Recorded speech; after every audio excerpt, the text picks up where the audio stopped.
Vous savez, il y a une autre façon de voir les choses où l'on pourrait dire qu'en fait, un certain contrôle totalitaire de l'utilisation des réseaux sociaux par l'État n'est peut-être pas forcément une mauvaise chose. Plus tôt cette semaine, j'ai eu le plaisir de rejoindre l'un des présentateurs de journaux télévisés les plus reconnus au Royaume-Uni, Piers Morgan, pour discuter de l'éventuelle interdiction de TikTok aux États-Unis.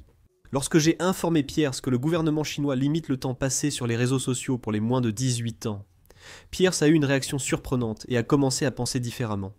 Des débats sains sont essentiels pour comprendre des sujets complexes comme la Chine.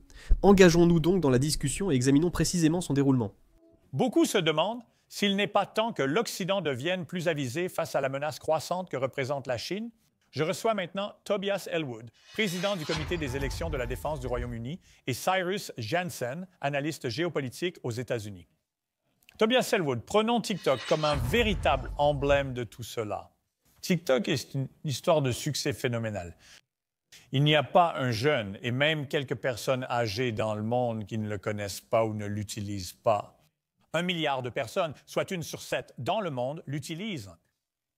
Mais la Chine contrôle TikTok. On pense que l'État chinois est directement impliqué dans TikTok.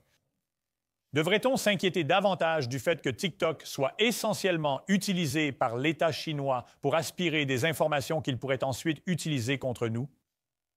Oui, absolument. La Chine profite du fait qu'elle ne fait pas de distinction entre les entreprises militaires et civiles. Elle a une loi qui dit que toute entreprise doit partager ses données avec l'État. Elle utilise TikTok comme moyen de contrôler sa propre population. Et cela déborde pour permettre d'observer ce qui se passe ailleurs dans le monde.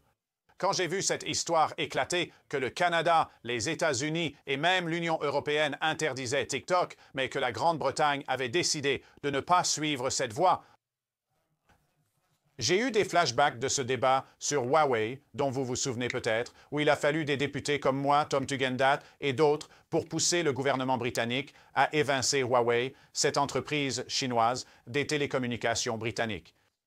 Et je pense que c'est le signe d'un problème plus large que nous n'arrivons pas à saisir ici, à savoir comment la Chine devient plus affirmée, plus abrasive et exploite les limites, si vous voulez, de notre ordre international fondé sur des règles pour faire avancer son propre agenda agressif. Nous devons prendre conscience de la direction que cela prend. Nous sommes concentrés sur l'Ukraine en ce moment et sur la Russie, mais dans le pire des cas, la Russie et la Chine commencent à travailler ensemble dans cet axe pour, si vous voulez, redéfinir notre ordre fondé sur des règles qui, comme je l'ai dit, est devenu plutôt instable ces 30 dernières années. Cyrus Jansen doit intervenir. Tu n'es pas d'accord, pourquoi? Je ne suis pas d'accord parce que ce que nous devons fondamentalement comprendre, c'est comment TikTok fonctionne en fait comme deux écosystèmes. Par exemple, quand on pense à Facebook, c'est une seule plateforme, mais la façon dont TikTok est structuré, il y a en réalité deux versions. Il y en a une qui est située en Chine, et l'autre qui est TikTok dans le reste du monde. Donc, celle qui est utilisée dans le monde entier, ces serveurs ne sont pas situés en Chine continentale. Ils stockent leurs données séparément. Le gouvernement chinois n'y a pas accès. Il est essentiel de comprendre qu'il existe deux écosystèmes distincts. En Chine continentale, ils utilisent une version appelée Douyin. Maintenant, Douyin est la version domestique à laquelle le gouvernement chinois a très certainement le contrôle et l'accès. Il censurera sûrement le contenu là-bas. Mais TikTok est différent et la plupart des gens ne comprennent pas cette distinction, Piers. Eh bien, tu sembles avoir beaucoup confiance en cette distinction et la séparation de l'Église et de l'État quand il s'agit de TikTok. Mais comment peux-tu en être aussi sûr? Je ne ferai pas confiance aux Chinois dans ce domaine, pour être honnête. La propriété des données occidentales ne va pas plus loin que la distance à laquelle je peux les lancer. Pourquoi une telle confiance? Je pense que la principale raison est qu'à ce jour, il n'y a eu aucune preuve de réel préjudice causé à un citoyen américain ou étranger en lien avec la sécurité nationale. Vous savez, il y a un énorme manque de preuves. Et c'est ce qu'on constate, c'est que beaucoup de ces inquiétudes sont complètement exagérées. Eh bien, Tobias, tu secoues la tête. Pourquoi? Certains journalistes américains étaient... En fait, leur position a été découverte par les Chinois à cause de leur utilisation de TikTok. Je comprends cet argument selon lequel il existe deux écosystèmes distincts, mais peut-on faire confiance aux Chinois pour ne pas les assimiler ou profiter du fait qu'ils possèdent les deux écosystèmes à l'avenir? Et c'est à cela que nous devons nous réveiller. Où va notre monde? Que fait la Chine avec toutes ces données? C'est aujourd'hui aussi important que le terrain sur le champ de bataille. Et nous devons reconnaître qu'il est temps de commencer à tenir tête à la Chine. La Chine ne respecte pas nos règles et normes internationales. Quand ils le feront, ils devront absolument être intégrés dans la communauté internationale. Mais tant qu'ils ne le feront pas, alors absolument, nous devrions nous joindre aux États-Unis, au Canada et à l'Union européenne pour bloquer TikTok pour le moment.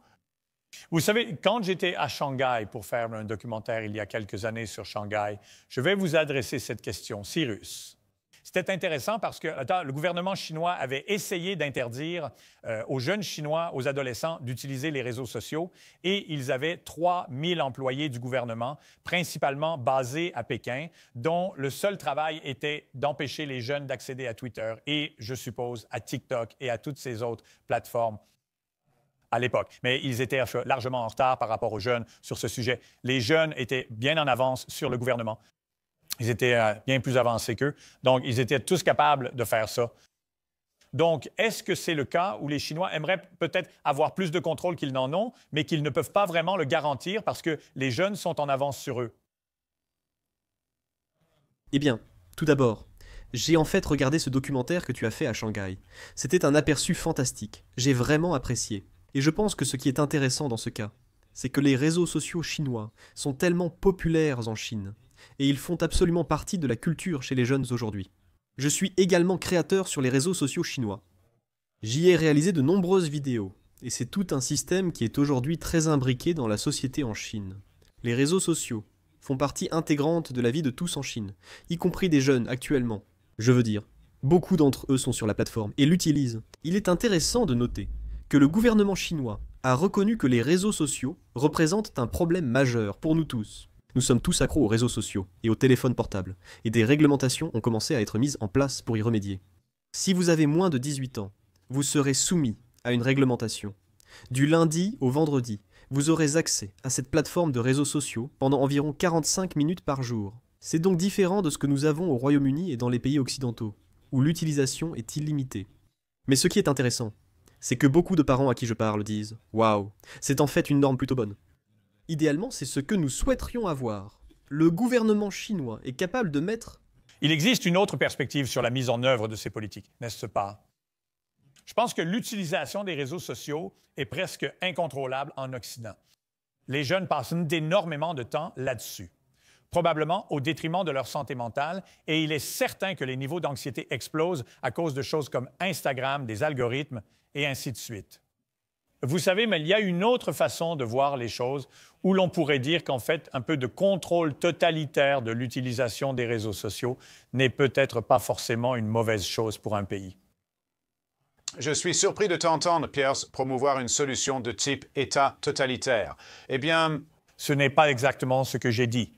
Je l'ai formulé très soigneusement que lorsqu'il s'agit spécifiquement du temps que les jeunes devraient être autorisés à passer exposés à ces choses, y a-t-il un argument pour dire qu'un régime totalitaire comme la Chine, la façon dont ils ont procédé en imposant un contrôle du temps, est-ce une idée folle que, par exemple, la Grande-Bretagne impose un contrôle du temps similaire aux jeunes?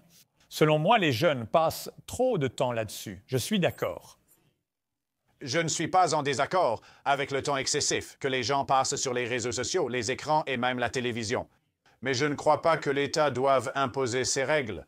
Et je ne prendrai certainement pas de leçon de la Chine qui profite pleinement sous couvert de ses règles pour ensuite espionner sa propre population, contrôler le message, détruire toute critique et arrêter les personnes qui disent quelque chose contre l'État. Ce n'est pas une direction que j'aimerais prendre.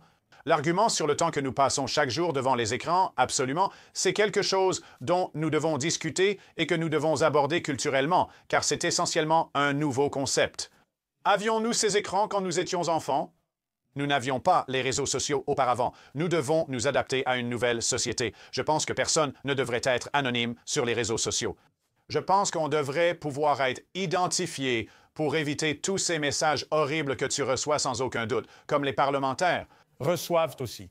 Eh bien, oui, mais le problème, c'est que nous, je dois malheureusement arrêter le débat ici, mais le problème avec cet argument, malheureusement, c'est que si tu vas dans un État totalitaire. Si tu vas dans un pays comme l'Iran ou la Chine ou autre, en fait, l'anonymat permet aux gens qui y vivent de publier ce qu'ils veulent, même si c'est critique envers le gouvernement. Et ils se font arrêter s'ils osent critiquer ce que fait le gouvernement. Non, c'est évidemment complètement faux. Mais la seule façon pour le public dans ces pays de publier des choses publiquement, c'est de le faire anonymement. Donc, c'est l'argument contre la suppression de l'anonymat sur les réseaux sociaux. Dernier mot, désolé. Pour être juste, si vous utilisez les réseaux sociaux chinois, vous devez enregistrer votre carte d'identité nationale.